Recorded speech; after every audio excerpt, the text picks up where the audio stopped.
네, 국회에서 재헌절 72주년을 기념하는 경축식이 거행됐습니다.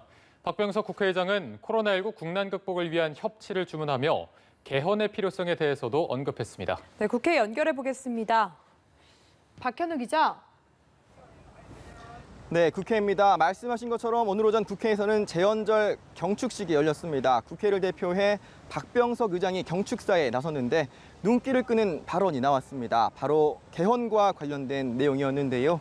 박 의장은 헌법이 1987년, 지금으로부터 33년 전이죠. 당시에 마지막으로 개정되고 이후에 개정되지 않다 보니 현행 헌법이 오늘날의 시대 정신을 온전히 담아내기 어렵다고 지적했습니다.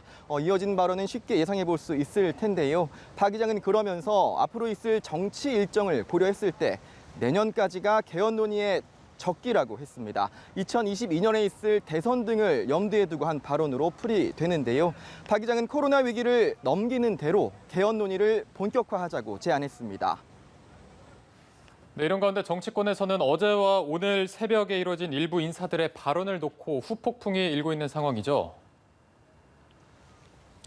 네, 오늘 새벽이었죠. 민주당 진성준 의원이 TV토론회가 끝난 직후에 한 발언이 논란이 됐습니다. 오후로 접어든 현재까지도 진 의원의 이름이 포털 사이트 실시간 검색 후 상위권에 오르내릴 정도로 논란이 뜨거운 상황인데요.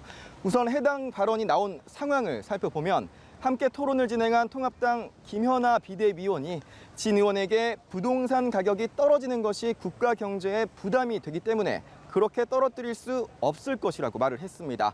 이에 진 의원이 대꾸를 했는데 그렇게 해도 안 떨어질 것이다. 부동산이 어제 오늘 일인가 이렇게 답을 했습니다. 집값이 떨어지지 않을 것이다. 표면 그대로 놓고 봤을 때 정부 기조와 다소 결이 다른 의미로 해석될 수 있기 때문에 관련 논란에 불이 붙은 건데요. 이에 진 의원 입장문을 통해 입장을 밝혔습니다. 요지는 집값 하락이라는 과장된 우려로 부동산 투기에 대한 규제를 막으려 해서는 안 된다는 것이 당시 발언의 진이었다. 이런 내용이었는데요.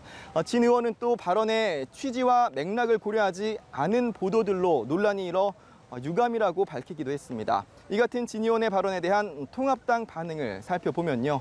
김종인 비대위원장은 진 의원이 결국 여러 가지 방법을 동원해 봐야 집값이 내려가지 않는다는 걸 상식적으로 말한 것이다. 솔직하게 이야기를 한 것이다. 이렇게 평가를 했습니다. 주호영 원내대표도 진심을 얘기한 것이다. 이렇게 맞장구를 쳤는데요. 주 원내대표는 해당 발언은 이 정권의 무능과 이율 배반을 압축적으로 보여주는 것이라면서 김현미 국토부 장관은 빨리 자리에서 내려와라. 이 같은 공세도 빼놓지 않았습니다. 이런 가운데 어제 통합당 회의에서 나온 박원순 전 서울시장 관련 의혹을 성적 스캔들 이렇게 표현한 정원석 비대위원의 발언을 두고도 논란이 이어졌습니다. 민주당은 2차 가해를 할 수 있는 자극적이고 부적절한 표현을 삼가야 한다면서 정 의원 사퇴까지 주장했는데요. 상황이 심상치 않다고 판단한 통합당. 오늘 오전 긴급 비대위 회의를 열어 논의한 끝에 해당 발언이 부적절했다고 판단하고 정 의원에게 비대위원 자격을 2개월간 정지하는 징계를 내렸습니다. 지금까지 국회에서 연합뉴스TV 박현우입니다.